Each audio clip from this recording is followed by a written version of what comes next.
বছর আগে যে দলটির জন্ম হয়েছিল স্বেচ্ছাসেবক দল, আজকে সেই যুবক থেকে এমন একটা অবস্থায় এসেছে যারা দেশ গঠনে বিএনপিকে শক্তিশালী করার ভূমিকা রাখার সময় এসেছে। সেই দলটি স্বেচ্ছাসেবক দল। আমি মনে করি রাজপথের মাঠে যুব দলের পাশাপাশি স্বেচ্ছাসেবক দল আন্দোলনে এবং ভোটের কাজে অত্যন্ত গুরুত্বপূর্ণ ভূমিকা রাখবে ইনশাআল্লাহ। আমরা নেমেছি এমন একটি ক্রান্তিকাল অতিক্রম করে বাংলাদেশের দ্বিতীয় স্বাধীনতা বাংলাদেশে আমরা এনেছি। সাথী বন্ধুরা আমার, সেই স্বাধীনতায় আজকে আমরা মন খুলে কথা বলতে পারছি। আমরা আজকে অনেক কিছু বলতে পারছি।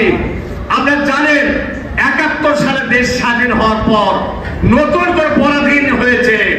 ৭৫ সেই খুনিরা বঙ্গবন্ধু হত্যার পর এ দেশ বারবার স্বৈর শাসকের কবলে পড়েছে। এর সাথে ৯ বছর, হাসিনার ১৬ বছর।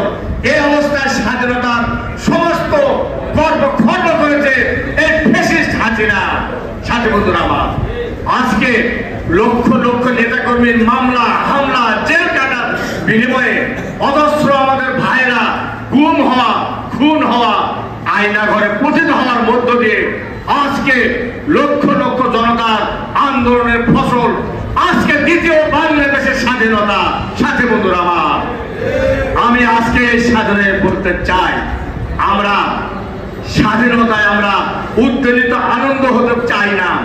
এই দেশটাকে আওয়ামী লীগ ধ্বংস করেছে, লুটপাট করেছে, কোটি কোটি টাকা বাংলাদেশ থেকে বিদেশে পাচার করেছে। এগুলো আমাদের উদ্ধার করতে হবে, তাহলে আমরা ইয়ে করতে পারবো। আমাদের হাসিনা বিগত দিনে উন্নয়নের নামে কোটি কোটি টাকা লুটপাট করেছে। সেই উন্নয়ন বাংলাদেশে আর হবে না। লুটপাটের উন্নয়ন আর বাংলাদেশে হতে পারবে না। আমাদের নেতা তারেক রহমান, আপনারা জানেন ৫ই আগস্ট হাসিনার পলায়নের মধ্য দিয়ে যে আনন্দ আমরা উদ্বেলিত হয়েছিলাম, আমাদের নেতা হাজার মাইল দূর থেকে বারবার ঘোষণা দিয়েছে এই আনন্দ শেষ, এই আনন্দই শেষ না। আমাদেরকে দেশের মানুষের পাশে দাঁড়াতে হবে। লুটপাট ধ্বংস সবকিছু তো বর্জন করতে হবে, না হলে এই যে এত লাখ লাখ মানুষের জনসমর্থনের বিএনপি একটি দল, এই দলের গায়ে শরীরে একটা প্রলেপ পড়বে, যে প্রলেপটা ঘৃণার প্রলেপ পড়বে, সেই প্রলেপটা হচ্ছে বদনামের প্রলেপ পড়বে। এই ধরনের আনন্দ আমরা করতে পারবো না এই মুহূর্তে। সাথে বন্ধুরা আমার, আপনার তরুণ সমাজ, আপনারা এটা মাথায় রাখতে হবে।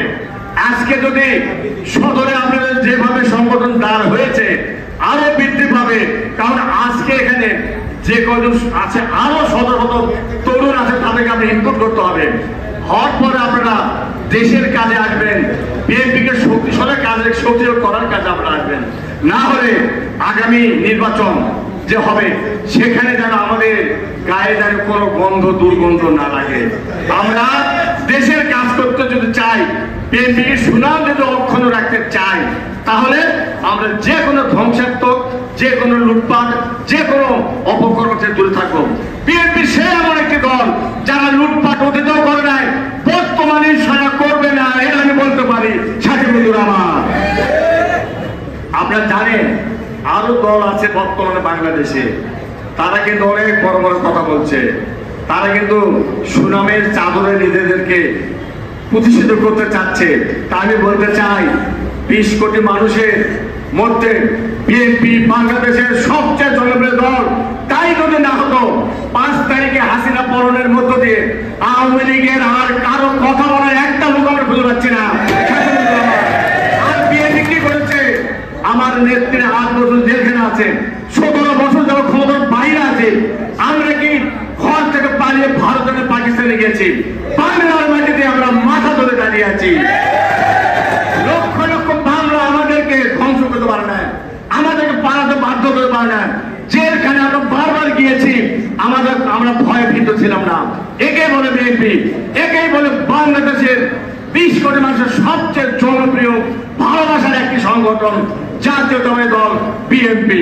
সাথে বন্ধুরা আমার, আমি বলতে চাই, আজকের এই তরুণদেরকে বলতে চাই, আপনাদের প্রতিষ্ঠা বার্ষিকীতে আপনারা আপনাদের এলাকায় যাই যেখানে থাকবেন সেখান থেকে বিএনপির সুনাম সুখে যেন হয় সেই কাজ করবেন, দলকে সুসংহত করবেন।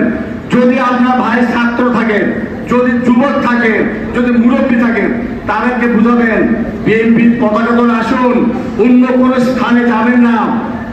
যারা হয়তো ধর্মের দোহাই দিয়ে বিভিন্ন ভাবে তারা বলবেন আমাদের বিএনপিকে যেন আর একদিকে ভুল বুঝে নিয়ে যেতে না পারেন, এটা আমি বলতে চাই। এদিকে আমরা অত্যন্ত সুনজর দেবেন, এটা আমার একটা আপনাদের কাছে কাকুতি বা অনুরোধ। সাথে বন্ধু আমার, আমি কি বলতে চাচ্ছি আপনারা বুঝে নেবেন।